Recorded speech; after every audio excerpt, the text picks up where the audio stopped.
Hey there LEGO fans, it's Active Jason, and today we're going to be taking a look at my LEGO Spider-Man collection. If you've been following my channel for a while, you might know that I donated a lot of my LEGOs back when I was getting older as a teenager, so unfortunately I lost a lot of the original parts and pieces. This is my LEGO Spider-Man collection with the remaining pieces, with some of the figures having alternative parts and heads. With that said, only about 5 of these figures are actually complete as originally released, but I think they work out pretty well on these figures. For now I've tried to put them as close as possible to their original release form, although I do switch around some of the parts for my favorite Spider-Man combinations that I'll show you later. Starting off with the Spider-Man on the right, you'll notice that this is the 2004 dark blue Spider-Man, although he is missing the correct headpiece and belt piece, which I used to have, and I'll show you in a short clip in this brick film from the 2012 Christmas special. Anyways, he appeared in 2004 in 5 sets: Doc Ock's Bank Robbery 4854, Doc Ock's Fusion Lab 4857, Doc Ock's Hideout 4856, Spider-Man's Street Chase 4853, and Spider-Man's Train Rescue 4855. You can also notice that his head is actually the Spider-Man from the original 2002 release. This head was released on the very first version of Spider-Man, and it came out in the 2002 wrestling scene 1375, which can be seen in the Spider-Man movie. He also came in another set, 2003, called Spider-Man's First Chase 4850.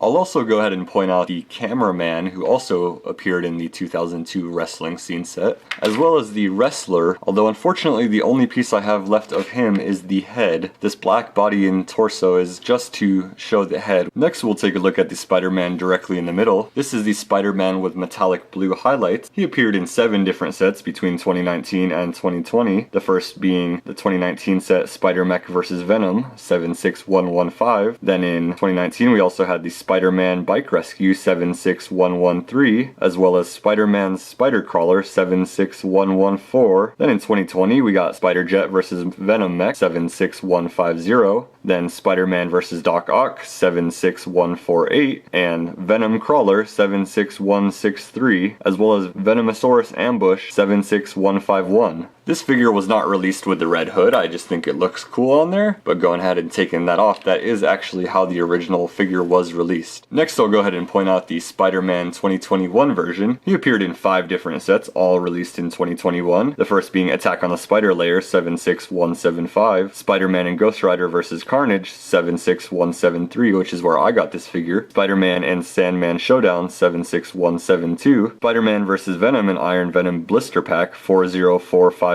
Spider-Man's Monster Truck vs. Mysterio 76174. I really like this figure and I think they did a pretty great job on the arm printing. I do like to combine the printed arms with the dual molded legs, and I think that looks really good. Then we'll take a look at the bystander figures. You might notice that both Jewel Thief 1 and Jewel Thief 2 have the wrong head, as well as Jewel Thief 2 should have a black cap. Other than that, the torsos and legs are correct on these figures. Moving on, we have just a couple more bystanders. The Taxi Driver, who appeared in the 2003 set, The Final Showdown 4852, which was a really awesome set and is almost the precursor to the modern bridge battle. Alongside him, we see the LEGO Director, which was released as part of the LEGO Studios line. He appeared in Spider-Man Action Studio set 1376. Okay, now that we're through with the regular noobs, we can look at our last 2 figures, who are both supers. In the back we have our only villain left, which is Carnage with the medium appendages. This version was only released in 1 set in 2021, Spider-Man and Ghost Rider vs. Carnage,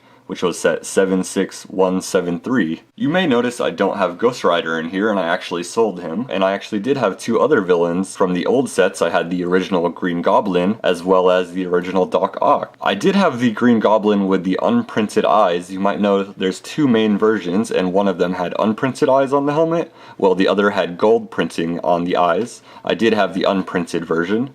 Unfortunately, those are all lost in the past. Okay, and our last figure, who is complete as released, is Spider-Girl, the black and white version. You can see here on the far right. I think this is a really great figure as well, looks really awesome, and I really appreciate the printing on her torso as well. Now that we've gone through all the figures as close to their original release form as possible, I'll go ahead and switch around my Spider-Man figures and show you how I like to portray them. Here's the Spider-Man figures, the way I like to set them up. I didn't make any major changes. As you can see, I switched the dual molded legs over to match with the printed arms.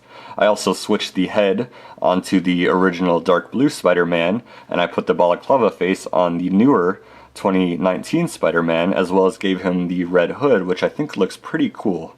I'm really happy with how these figures look, and I really do love that Spider-Man in the middle with the printed arms and the dual molded legs. I think it just looks really awesome. That about does it for my LEGO Spider-Man minifigure collection. If you liked the video, be sure to leave a like, and if you have any questions or comments, please put a comment below. Thanks so much for watching, and I'll see you next time. Bye!